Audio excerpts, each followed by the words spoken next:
My name is Ryan Diepenbrock. I'm from Fort Wayne, Indiana, and I was the 2020 president of the American Board of Facial Cosmetic Surgery. I also hold ABFCS certificate number 1 as the first person to challenge the new board exam when it first came out. I'm Scott McCusker. I'm the president-elect for the Board of Trustees for the American Board of Facial Cosmetic Surgery. I'm Sohaila Rostami. I'm an oculofacial plastic surgeon, and I'm on the board of American Facial Cosmetic Surgery.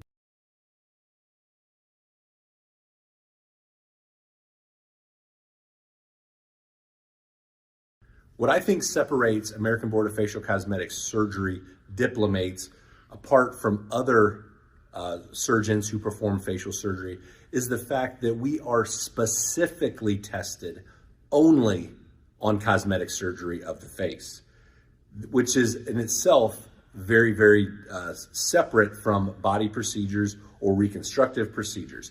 The American Board of Facial Cosmetic Surgery focuses only on taking something that doesn't look as well as the patient would perceive and to make it look better. So that training, especially if someone's done a fellowship, the exam is going to test specifically on the cosmetic aspect of this subspecialty. So when we think about what the certification does or how it sets us apart from other people, there's a lot of great surgeons out there. There's also a lot of marginal surgeons out there. And what you get when you see that someone is certified by us is a certain guarantee that this person has met certain standards, that they hold themselves to that kind of standard, and that they do good work.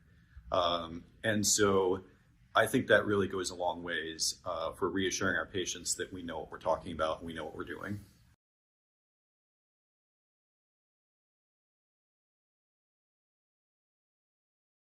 Having certification from the ABFCS has definitely enhanced my credibility within the field and with my patients.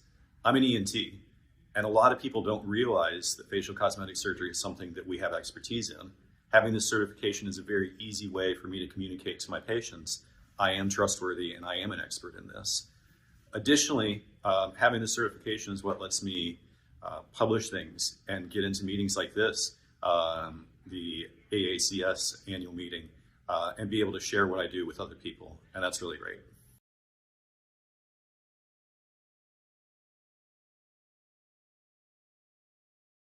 What I consider to be the greatest benefit for being a diplomate of the American Board of Facial Cosmetic Surgery is clearly the camaraderie that I have with my colleagues. We all come from different specialties. We all have our core group, and we do a very good job learning things within our primary specialty. But once you become a diplomate of the American Board of Facial Cosmetic Surgery, your knowledge base just expands exponentially. If I have a question about a blepharoplasty or about a lid resuspension, I have my oculoplastic surgery friends that I can contact. If I have a very in-depth question about a rhinoplasty, I can consult my ENT friends. If I have a complication with skin resurfacing, my dermatology colleagues have my back all the time. And so this is really great because this organization is very open. We know each other personally, and we're able to make those contacts and have someone who knows more about that than we do help guide us in the right direction.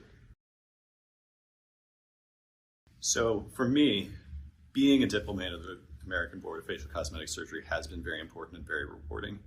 I think it's really great to be able to help people in this way and to be able to show people that I have the skills that I say I have, and that they can trust me and trust what I can offer them. And because of that, I'm able to help a lot more people than I could otherwise. I am really honored to be the diplomat of the American Board of Facial Cosmetic. And the reason I'm so honored, first of all, I feel like that I've gone through enough training that they trust me to be on the board and to be able to participate as one of the board certified cosmetic surgeons. This gives me validation that I know what I'm doing and I'm to the standard of safety and care for the patients that come to us.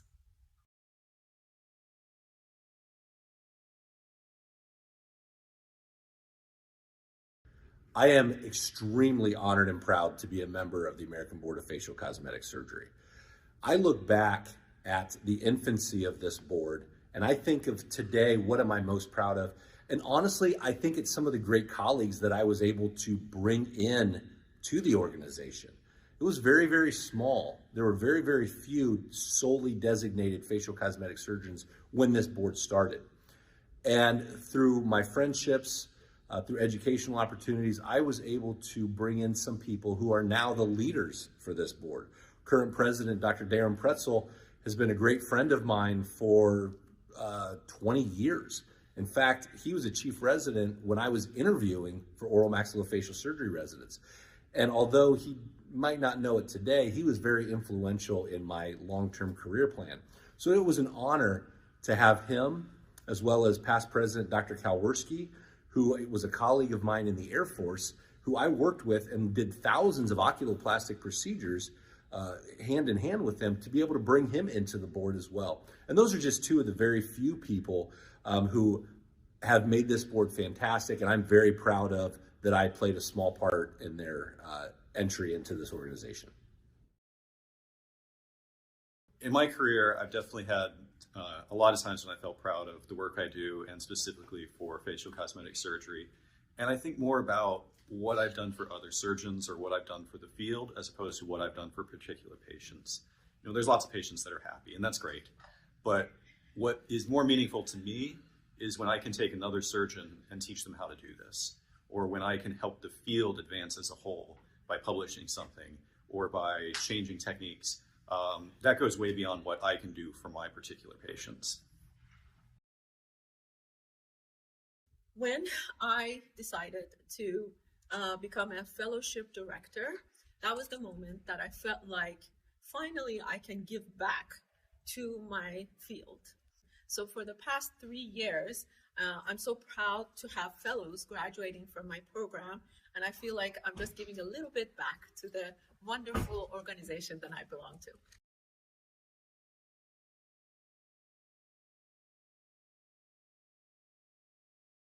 Well, I welcome every one of you to take the examination and become board certified in the American Board of Facial Cosmetic Surgery. Often get the question of, why should I do this? I have also my former residents who actually have completed fellowships, and do we need another board certification to take? Here's my thought. I've been doing this now for 24 years. I completed a facial cosmetic fellowship. I challenged at the time the American Board of Cosmetic Surgery, the ABCS, and they had a separate arm for the facial portion of the examination, because my practice is limited to the head and neck and face. And at that time, I was primarily boarded in oral and maxillofacial surgery.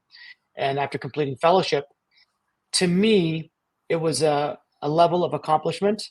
And what way to sort of top that off is by being board certified in that specific niche area. So part of it is for my own bar that I set, not really comparing across colleagues, because back then, 24 years ago, there weren't many of us having multiple board certifications.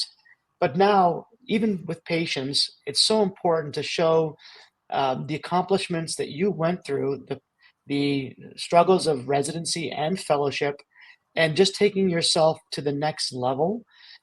Having a board certification feather in your cap is just one more strength that no one can challenge you on your level of skill and competency.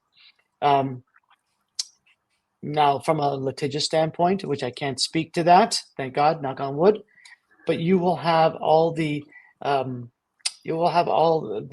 sort of armor that you need if anyone needs to come after you regarding your surgical skills and your level. The American Board of Facial Cosmetic Surgery has established itself as the premier board for facial cosmetic surgery. I believe that continuing and increasing our membership is going to give us more strength. And I implore all of you to consider becoming board certified in the ABFCS, and we can only become stronger together.